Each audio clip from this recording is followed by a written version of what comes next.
यहाँ पे मैं आपको 6 पॉइंट ऐसे बताने वाला हूँ जिससे आपको ये समझ आएगा कि आपको कौन सा एक्सचेंज चूज करना चाहिए। एक्सचेंज मतलब होता है कि आपको ट्रेडिंग कहाँ पे करनी है, क्रिप्टो करेंसी की ट्रेडिंग आप कौन से ऐप पे करोगे, कौन सा ऐप सही है, कौन सा ऐप सही नहीं है। मैं कोई भी पर्टिकुलर नाम नहीं दूंगा आपको कि ये वाला ऐप आप ले लो, मैं 6 पॉइंट आपको बताऊंगा। वो 6 पॉइंट आप एनालाइज करना, सारे एप्लीकेशन को अपने सामने रखना फोन में, सबके जो मैं 6 पॉइंट बता रहा हूँ वो कंपेयर करना, उसमें से 6 में से जो आपको बेस्ट लगे, मतलब 6 पॉइंट में से आपको जो एप्लीकेशन बेस्ट लगे कि ये 6 पॉइंट इस एप्लीकेशन के साथ सही से सूट हो रहे हैं आपके लिए, आपके इन्वेस्टमेंट के हिसाब से, आपके बजट के हिसाब से, तो आप उसी को डाउनलोड कीजिए और उस पर अपना काम करना शुरू कर दीजिए और अपने पैसे कमाना शुरू कर दीजिए। तो वीडियो को शुरू करने से पहले अगर आप इस चैनल पर नए हो या पहली बार आए हो तो चैनल को जरूर सब्सक्राइब करें और वीडियो को लाइक कमेंट शेयर करें। तो चलिए मैं आपको स्टार्ट करता हूं बताना वो 6 पॉइंट कौन से हैं। पहला पॉइंट है वो आपको चेक करना है प्ले स्टोर में जाके या आई स्टोर में जाके कि उसके डाउनलोड्स कितने हैं।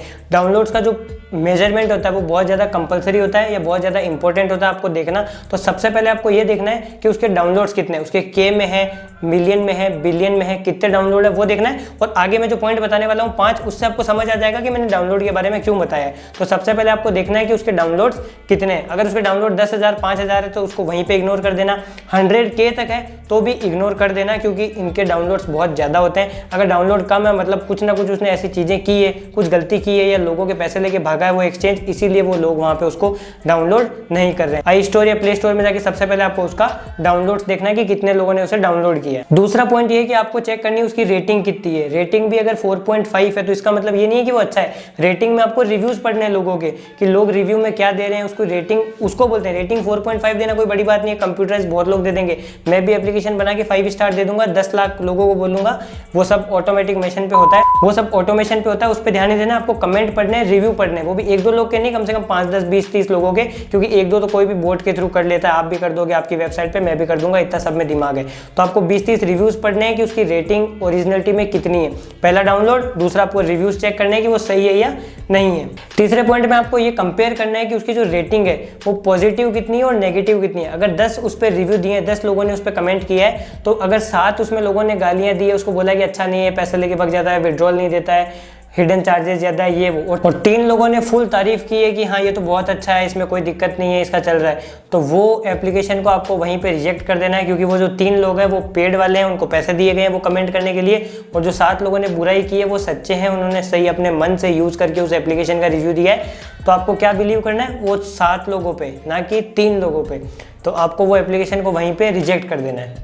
चौथा पॉइंट आपको ध्यान रखना है वो ये है कि उसका चार्जेस कितना है। मतलब कोई भी क्रिप्टो खरीदने का बाय चार्ज कितना है, सेल चार्ज कितना है, और आप उसके अगर विड्रॉल लेते हो तो उसका चार्जेस क्या है, आप उसमें अगर पैसा डिपॉजिट करते हो तो उसका चार्जेस क्या है। वो आपको चार्जेस पहले देख लेने हैं, कंपेयर कर लेने हैं सबके कि कौन कितना चार्जेस ले रहा है। अगर मान लीजिए कोई आपसे 2% ले रहा है और कोई आपसे 3% ले रहा है, तो आप 3% वाला क्यों करोगे। अब आपने 10 रुपये कमाए, 3 उसको दे दोगे, 10 रुपये कमाए 2 रुपये दोगे, तो कम 2 से तो सही है।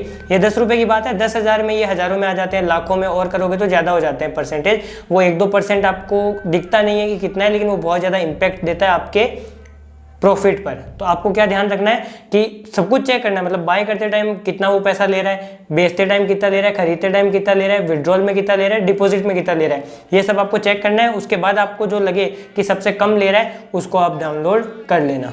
पांचवी जो बात है या पांचवा जो पॉइंट है वो आपको ध्यान में रखना है वो ये है कि बाय प्राइस और सेल प्राइस। कुछ एप्लीकेशन ऐसी है जो मैंने खुद ने यूज़ की है, लिटरली मैंने खुद ने यूज़ की है और मैंने बहुत ज़्यादा लॉस खाया वहाँ पे। मैं उसका नाम नहीं लेना चाहता यहाँ पे, मैं किसी को टारगेट नहीं कर रहा हूँ यहाँ पे, लेकिन वहाँ पे सीन ऐसा है कि बाय प्राइस लिखा हुआ है, जैसे एग्जाम्पल के लिए ले रहा हूँ, बाय प्राइस है 10 रुपये, तो मैंने 10 रुपये में खरीद लिया और तुरंत अगर जैसे उसके 12 रुपये हो तो मुझे बेचना है, तो मैं बेचने जा रहा हूँ तो सेल प्राइस कुछ और हो जा रही है और नीचे उसका रीज़न लिखा हुआ रहता है कि सर ये इसमें फ्लक्चुएशन इसीलिए है कि बाय प्राइस सेल प्राइस में, क्योंकि कुछ लोग खरीद रहे हैं कुछ लोग बेच रहे हैं। तो अगर 10 लोग बेच रहे हैं 8 लोग खरीद रहे हैं तो रेट चेंज हो गई, 8 लोग बेच रहे हैं 12 खरीद रहे हैं तो चेंज हो गई। वो कुछ भी नहीं है, वो उनके पर्सनल हिडन चार्जेस होते हैं वहाँ पे। तो जैसे मान लीजिए आपने कोई, ये तो मैं 10-12 की बात कर रहा हूँ, जैसे आपने कोई अगर टोकन खरीदा 10,000 की टोकन खरीदे 100 रुपये के हिसाब से, तो अगर उसकी रेट 115 हो गई तो आप तो सोचोगे चलो 115 हो गई तो मैं बेच देता हूँ, अच्छा प्रॉफिट मुझे मिल जाएगा। अगर एक टोकन पे 15 रुपये बढ़ गए तो मेरे काफ़ी अच्छा प्रॉफिट हो जाएगा। लेकिन जब आप बेचने जाओगे तो वहाँ पे सेल प्राइस आपकी आ जाएगी 98, तो आप 2 रुपये लॉस में चले गए। आपने 100 में लिया था और 98, जबकि सेल प्राइस देखोगे सॉरी बाई प्राइस देखोगे तो 115 चल रही है। तो आपको ये हमेशा ध्यान रखना है, चेक करना है पहले कि बाई प्राइस और सेल प्राइस में कितना डिफरेंस है कितना नहीं है, तो वो आप पहले देख लेना, नहीं तो आप भी मेरी तरह बहुत ज़्यादा लॉस खा जाओगे। सिक्स्थ पॉइंट है हिडन चार्जेस। कुछ ऐसे चार्जेस होते हैं जो आपको पता ही नहीं चलेगा। एग्जांपल के लिए आपने बिटकॉइन लिया 32 लाख रुपए में, लेकिन आप बेचने जाओगे तो वहाँ पे कोई भी सेल प्राइस बाई प्राइस नहीं होगी, वो आपको बोलेगा कि बिटकॉइन की प्राइस अभी है 28, तो 4 लाख रुपए आपके कहाँ चले गए आपको पता ही नहीं चलेगा। चलो 4 लाख नहीं होता है, मैंने कुछ ज़्यादा ही बोल दिया। अगर आप 32 लाख का बेच रहे हो तो आपको वहाँ पे 31,50,000 दिखा देगा, जबकि प्राइस वहाँ पे 32 समथिंग चल रही है। तो जो 50-60 हज़ार का गैप है वो कहाँ दिख रहा है, बिटकॉइन में। लेकिन अगर आप 100-200 हज़ार की ट्रेडिंग करोगे तो आपको पता ही नहीं चलेगा, आप सोचोगे मार्केट फ्लक्चुएट हो गया होगा। लेकिन बिटकॉइन तो जब 32 लाख का है और 31-50 मिल रहा है तो 50 हज़ार का तो आपको दिख जाएगा आंख से कि क्या चल रहा है नहीं चल रहा है। तो ये लोग क्या करते हैं, इसमें झोल कर देते हैं यहाँ पे। तो आपको हिडन चार्जेस पहले पता कर लेने हैं। अगर हिडन चार्जेस पता नहीं करोगे और बड़ी इन्वेस्टमेंट कर रहे हो, अच्छे पैसे वाले हो आप, तो आपको बहुत बड़ा नुकसान हो जाएगा। और अगर आप पैसे वाले नहीं हो, छोटा मोटा इन्वेस्टमेंट करते हो 1000, 2000, 5000, 10,000 तक, तो भी आपको हिडन चार्जेस पहले पता कर लेने कि कौन सी ऐप के कितने हिडन चार्जेस है। तो ये जो मैंने ओवरऑल 6 पॉइंट बताए, आई होप आपको ये बहुत ज़्यादा मदद करेंगे। अगर आपके दोस्त भी ट्रेडिंग वगैरह करते हैं तो आप उनको ये वीडियो शेयर कर सकते हो। और अगर आपको जानना है कि कौन सा कॉइन प्रॉफिट देगा मुझे फ्यूचर में, कौन सा लॉन्ग टर्म कॉइन है, कौन सा शॉर्ट टर्म कॉइन है, बिटकॉइन क्यों क्रैश हो रहा है, इसके एडवांटेज क्या है, डिसएडवांटेज क्या है, पैसा किस में लगाना है, क्या फायदा होता है, क्या नुकसान होता है, सब कुछ मैं क्लियर कर रहा हूँ अपने चैनल पे। तो अगर आपको ये वीडियो पसंद आई है और आने वाली वीडियोस की आपको नोटिफिकेशन चाहिए तो आप चैनल को जरूर सब्सक्राइब कर लें, बेल आइकन को प्रेस कर लें, इस वीडियो को लाइक कमेंट शेयर कर दें, अपने दोस्तों के साथ शेयर कर दें ताकि उनको भी इस वीडियो का फायदा हो पाए। तो मिलते हैं एक नई वीडियो और एक नए टॉपिक के साथ, तब तक के लिए जय हिंद, वंदे मातरम।